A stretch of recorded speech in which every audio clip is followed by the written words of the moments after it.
My sister treated a patient under my name. She injured him, and the malpractice lawsuit came to me. That's not a metaphor. That's not an exaggeration.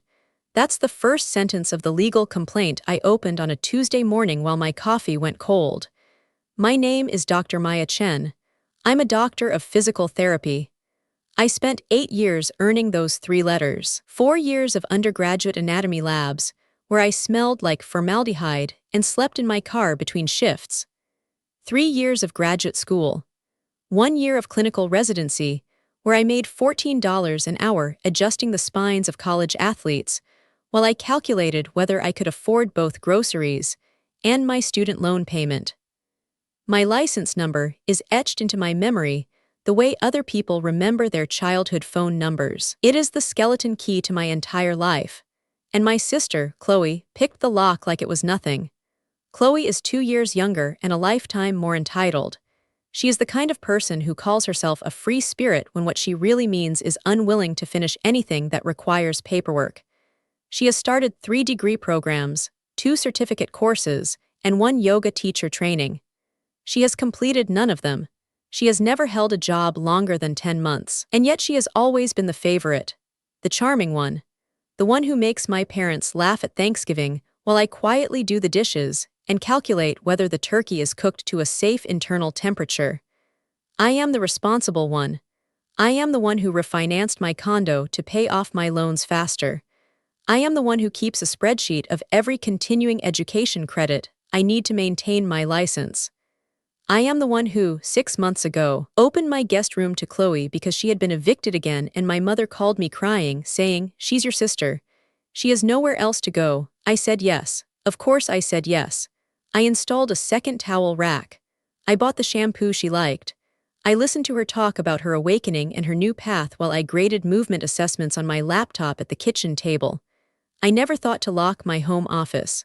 Why would I? It was my sister. My own blood. She saw everything. My license certificate framed on the wall, my NPI number on the billing software I left open, my malpractice policy documents in the filing cabinet, my scrubs with M. Chen, DPT embroidered on the chest. She saw it all, and she saw an opportunity. Chloe had applied for a position at Apex Sports Medicine. It's the most prestigious orthopedic clinic in the city. They treat professional athletes, Olympic hopefuls, the kind of patients whose recovery timelines make the evening news. She had applied as me. She used my license number, my education history, my social security number. She told them she was Maya Chen and that she was looking for a part-time position with flexible hours. She forged my references using email addresses 1 letter off from my real mentor's addresses. She was good at being other people. She had been practicing her whole life. They hired her. For 4 months, my sister went to work as me. She wore my name on her chest. She treated patients under my credentials. She billed insurance companies using my provider number. She collected a salary deposited into an account she opened with my forged signature. And I had no idea. I found out the way you find out about a tumor. A symptom that doesn't match the diagnosis. It was a certified letter from Meridian Malpractice Insurance. I opened it in my clinic's break room between patients. It stated that a formal complaint had been filed against me by a Mr. Derek Halstead, age 24, a semi-professional swimmer. Mr. Halstead alleged that during a cervical manipulation session, Dr. Maya Chen had performed a high-velocity thrust adjustment that resulted in vertebral artery dissection, neurological deficit, and partial loss of motor function in his left arm. I read it 3 times. My hands did not shake. I am trained to remain calm in crisis, but my mind was screaming, I have never treated Derek Halstead. I have never worked at Apex Sports Medicine. I do not perform high-velocity cervical thrusts. It is not within my scope of practice, and more importantly, it is not within my judgment. I am cautious. I am methodical. I am the therapist who spends 4 to 5 minutes on assessment before I touch a patient. I called Meridian. I spoke to a claims adjuster named Patricia who spoke to me with the polite, exhausted tone of someone who has heard every excuse. Dr. Chen, the treatment was billed under your NPI. The clinic's records show your license number. The patient identified you from a staff photo. I drove to Apex Sports Medicine that evening. I didn't call ahead. I parked across the street and I waited. At 6:15, the staff began to leave. And at 6:22, I watched my sister walk out the front door wearing navy blue scrubs, with my name embroidered in white thread over her heart. I followed her home. I didn't confront her in the parking lot. I am not impulsive. I am precise. I waited until we were both inside my condo, inside the walls where I had given her shelter, and then I laid the letter on the kitchen island. "Chloe," I said, "who is Derek Halstead?" She didn't drop her bag. She didn't gasp. She looked at the letter, then at me, and she smiled. It was a small smile, almost pitying. "Oh, Maya, you weren't supposed to find out like this." I asked her what she had done. She told me, calmly, as if she were describing a recipe. She said she had been shadowing at Apex to see if physical therapy was truly her calling. She said they were short-staffed. She said the patients loved her. She said one of them, Derek, had insisted on an aggressive treatment, and she had given him what he wanted. She said it wasn't her fault he was fragile. "You pretended to be me," I said. My voice was flat. "You used my license, my insurance, my name." She opened the refrigerator and poured herself a glass of my almond milk. "Technically, I am you at that clinic." I built a whole persona. Maya Chen, the cool one, the fun therapist. Patients request me, they say the other Maya was too clinical. I felt something fracture. Not my heart, my spine. The thing that held me upright. I called my parents that night. I explained sentence by sentence what Chloe had done. I read them the complaint. I told them about the lawsuit, the potential suspension of my license, the fact that a man had lost function in his arm because my sister had played doctor with credentials she didn't understand. My mother was quiet for a long time. Then she said, "Maya, Chloe has finally found something she's good at. She's helping people. Can't you just hate her, supervise her? Maybe this is a blessing in disguise, a blessing, a lawsuit, a paralyzed swimmer." My father said, "You have your own practice, you're established. Chloe needs this chance.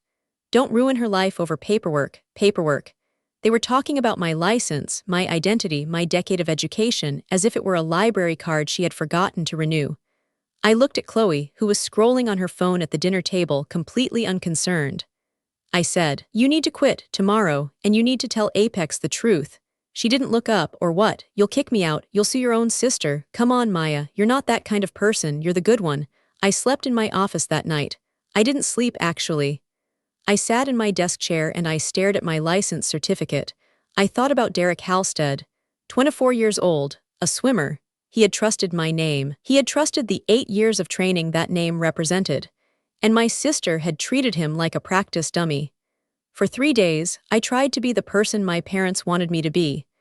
I called Apex anonymously and asked to speak to their compliance officer. I was transferred to voicemail. I called the state board and asked, hypothetically, what one should do if they suspected someone was practicing under a stolen license. The woman on the phone told me to file a formal complaint. I hung up. I was still hoping Chloe would confess. I was still hoping my family would choose me. Then I found her phone. She had left it on the bathroom counter. It buzzed while I was brushing my teeth. The screen lit up with a message from a group chat called The Real Me. The preview showed my name.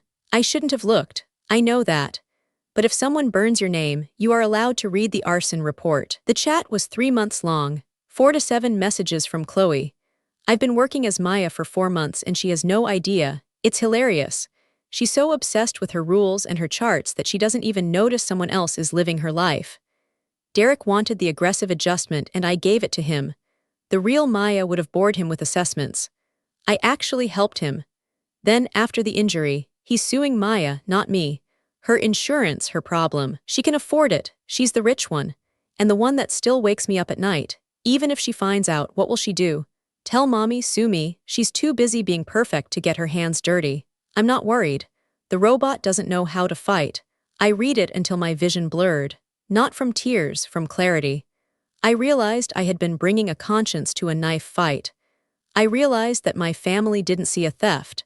They saw redistribution. They saw the boring sister finally doing something useful for the exciting one. I put the phone down. I washed my face. And I called Sarah Okonkwo. Sarah is an attorney who specializes in professional license defense and healthcare fraud. I had met her at a continuing education seminar 2 years before. She is sharp, uncompromising, and deeply uninterested in family drama unless it intersects with the law. When I told her the story, she was silent for 10 seconds. Then she said, "Maya, this is not a family dispute. This is criminal impersonation of a healthcare provider. This is insurance fraud. This is patient endangerment. And if you don't act, that man's injury is on your permanent record." I told her I had evidence. I told her I was ready. We started with documentation. I pulled every record from my own practice. I had time-stamped patient charts, security camera footage from my clinic's parking lot, and credit card receipts proving my location on every single day Chloe had billed insurance as Maya Chen at Apex. I had the original email from the forged reference, which Sarah traced to an IP address registered to Chloe's laptop. I had the bank account Chloe had opened with my forged signature where her salary had been deposited. Then the patient. Sarah hired a private investigator to interview Derek Halstead. He was devastated. He had been an Olympic hopeful. His left arm still trembled when he reached for objects. He had trusted the name. He had trusted the credentials. When Sarah showed him a photo of me, the real Maya, and a photo of Chloe in the scrubs, he went pale. "That's not the woman who treated me," he said, pointing at me, "the other one. She was younger. She had a tattoo on her wrist. Chloe has a lotus tattoo on her left wrist. I have no tattoos." Derek agreed to amend his complaint. He withdrew the malpractice claim against me and filed a new one against Chloe personally and against Apex Sports Medicine for negligent hiring. Then Sarah contacted Apex directly. She sent a formal letter, notarized, with the evidence. She informed them that an unlicensed individual had been practicing in their facility using stolen credentials, that they had failed to verify her identity properly, and that they were now liable for a significant civil suit if they did not cooperate fully with the state investigation. Apex fired Chloe within 48 hours. They issued a statement to their patients acknowledging that a former employee had committed credential fraud. They hired an independent auditor. And Dr. Alan Reeves, the clinic's medical director, called me personally. He was not what I expected. He was not defensive. He was furious, but not at me. He told me that he had personally reviewed Chloe's, my hiring file. The references had been checked by an overworked HR coordinator. The license verification had been run through a third-party database that had a 6-month lag. He said, "Dr. Chen, I have been in medicine for 30 years. I have never seen a violation of trust this profound. I am deeply sorry, and I want you to know that I will testify before the board myself. Your name will be cleared." 2 weeks later, the State Board of Physical Therapy held an emergency hearing. I attended with Sarah. Chloe did not show up. She sent a letter, handwritten, claiming that she had been exploring her spiritual connection to healing and that the legal system was too patriarchal to understand her journey. The board didn't care about her journey. They cared about the forged documents, the stolen NPI, the fraudulent billing, and the injured patient. They issued a summary suspension of any future application for licensure by Chloe Chen. They entered her into a national database of excluded healthcare providers. And they issued a public letter of exoneration for me, stating that Dr. Maya Chen had been the victim of identity theft and bore no responsibility for the treatment rendered by an imposter. The criminal case moved through the district attorney's office. Chloe was charged with practicing medicine without a license, identity theft, insurance fraud, and reckless endangerment. She pled down to avoid prison, but she received 5 years of felony probation, full restitution to Derek Halstead for his medical bills, and a court order to pay my legal fees. My parents called me the night she was arraigned. My mother was crying. My father was angry. "How could you do this to your sister?" he asked. "You destroyed her future." I said no. She destroyed a man's shoulder. She destroyed my reputation for 4 months. I simply stopped letting her use me as a human shield. They hung up. They didn't speak to me for 3 months. During those 3 months, Dr. Reeves called me again. He offered me a position, not as a staff therapist, as the director of physical therapy at Apex Sports Medicine. He said they needed someone with my exact qualifications, my caution, my rigor. He said the clinic had learned a painful lesson about verification, and they wanted to rebuild on a foundation that wouldn't crack. The salary was nearly double what I made running my small practice. The resources were world-class. I accepted, but not because of the money. I accepted because I wanted my name to exist in that building as the real thing. I wanted every patient who walked through those doors to know that Maya Chen was not a costume. She was a person who had earned the right to stand in that room. Chloe now works at a call center. She lives in a studio apartment across town. She posts on social media about cancel culture and family betrayal. She tells her followers that her sister reported her for being too good at a job. I don't read her posts anymore. I don't block her. I just don't look. My parents came to my new office last month. They brought flowers. They didn't apologize. Exactly. But my mother looked at the plaque on my door, Dr. Maya Chen, DPT director, and she said, "It looks right. Your name." Here, I said it always was right. It just needed to belong to me. If you're watching this and you're the one who studied while everyone else partied, who built the thing that everyone else wants to borrow, listen to me carefully. Your credentials are not snobbery. Your license is not elitism. Your name is the accumulated record of every hour you spent becoming someone who could be trusted with another person's body, another person's money, another person's life. And if someone you love tries to wear your name like a hand-me-down, you do not have to smile and say it fits. You are allowed to take it back. You are allowed to say, "This is mine. I earned it." And you will not perform your mediocrity under my signature. Being the good one does not mean being the one who gets erased. It means being the one whose integrity is so solid, so undeniable, that when the truth finally speaks, it speaks in your voice.